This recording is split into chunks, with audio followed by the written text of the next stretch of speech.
पश्चिम बंगाल से बड़ी खबर आ रही है। शिक्षक भर्ती घोटाले में अर्पिता मुखर्जी के यहां ईडी का छापा खत्म हो गया है। 18 घंटे चली इस छापेमारी में अर्पिता के घर से करीब 29 करोड़ रुपए कैश और 5 किलो सोना बरामद हुआ है। बड़ी जानकारी इस वक्त हम आपको दे रहे हैं। पार्थ चटर्जी की सहयोगी अर्पिता मुखर्जी के घर पर, दूसरे घर पर यह छापेमारी हो रही थी। पिछले 18 घंटे तक यह छापेमारी चली और करीब 29 करोड़ रुपए कैश और 5 किलो सोना बरामद किया गया है।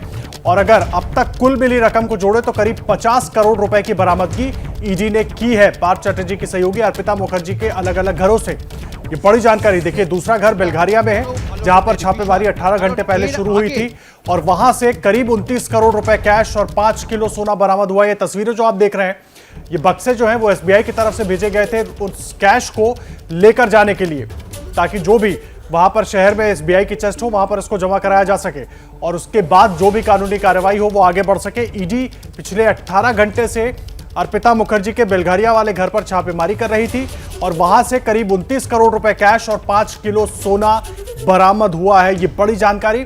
और कुल रकम को अगर जोड़े तो अब तक अर्पिता मुखर्जी के दोनों ही घरों से 50 करोड़ रुपए कैश बरामद हो चुका है। अंदाजा लगाइए जिस तरह के घोटाले की बात हो रही है, और इसीलिए विपक्ष बार बार 1000 करोड़ रुपए के घोटाले का जिक्र कर रहा है। 1000 करोड़ रुपए के घोटाले की बात करके निशाना साध रहा है ममता सरकार के ऊपर। और अब तक कुल 50 करोड़ रुपए कैश बरामद हुए। शिक्षक भर्ती घोटाले को लेकर यह पूरा मामला शुरू हुआ था और मामले में ईडी ने कार्रवाई की।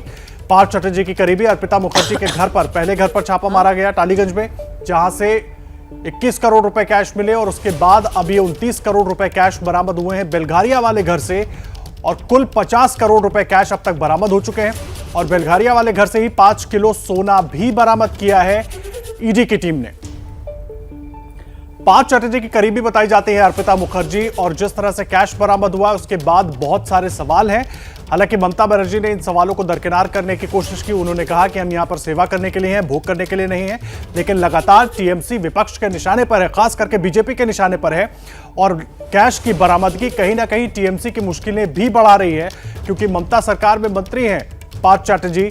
हालांकि उन्होंने अपनी सरकारी गाड़ी वापस लौटा दी थी, लेकिन इस बीच देखिए अर्पिता मुखर्जी के दूसरे घर से जो बेलघारिया में है वहां से करीब 29 करोड़ रुपए बरामद होने की खबर मिल रही है और 5 किलो सोना भी बरामद हुआ है। यानी कि दोनों घरों से जो कैश मिले हैं उसको अगर जोड़े तो करीब 50 करोड़ रुपए कैश हो जाता है। मनोज्ञा लोईवाल हमारी सहयोगी जुड़ गई है पूरी जानकारी के साथ। मनोज्ञा, दोनों घरों को मिलाकर 50 करोड़ रुपए कैश और 5 किलो से ज्यादा सोना अब तक बरामद हो चुका है। मुश्किलें कितनी बढ़ गई हैं, खास करके टीएमसी के लिए भी जवाब देना मुश्किल हो जाएगा। जी बिल्कुल। और पहला सवाल आया कहां से था, लेकिन अभी तक एसएससी स्कैम में जिस तरह से पूछताछ हो रही है और सवाल जवाब हो रहे हैं, अब मंत्री पार्थ चटर्जी के साथ साथ अर्पिता का तो जवाबदेही है ही, क्योंकि ये सारा पैसा अर्पिता के यहाँ से मिल रहा है। हालांकि अर्पिता ने अपनी जब सवाल जवाब चल रहे थे तो उसमें भी हिंट की है कि ये उसके पैसे नहीं है, कि वहाँ रखवाए गए थे, या उसकी डिटेलिंग लेकिन अभी तक नहीं दी गई है, क्योंकि कोई भी हिसाब नहीं दे पा रहा है। और ये अथाह रकम इस समय कोई जवाबदेही के बिना अगर ईडी के पास है,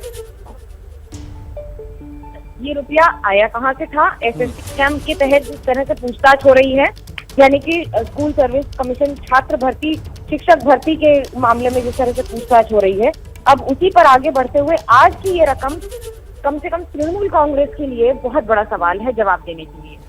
जी मनोज्ञा, लेकिन जिस तरह से इतनी रकम बरामद हुई है 50 करोड़ रुपए, जो लोग ये तस्वीरें देख रहे होंगे उनके भी समझ नहीं आ रहा होगा कि इतना पैसा इकट्ठा कैसे किया गया और बिल्कुल डंप करने के अंदाज में रखा गया था। ये तो लग रहा है कि जैसे अभी सिर्फ एक तार निकला है और अभी तो इसके सिरे कई जगह जुड़ेंगे जाकर। देखिए, जो तस्वीरों में रुपए दिख रहे हैं वो गड्डियों से निकाल कर रखे हुए हैं गिनने के लिए, लेकिन इन गड्डियों की अथाह जो संख्या है वो अपने आप में एक बहुत बड़ा सवाल है कि ये रुपया कहाँ से आ रहा था, कहाँ जा रहा था। जब ईडी ने इन गड्डियों को खोला है तब ये नोट निकले हैं और ये पहाड़, ये अंबार बन गया है पूरी तरह से नोटों का।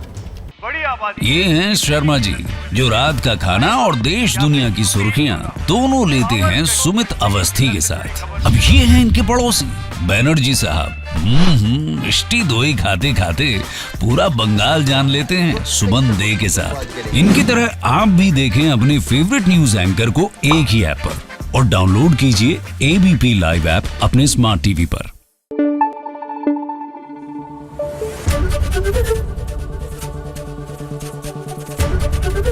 एबीपी न्यूज आपको रखे आगे।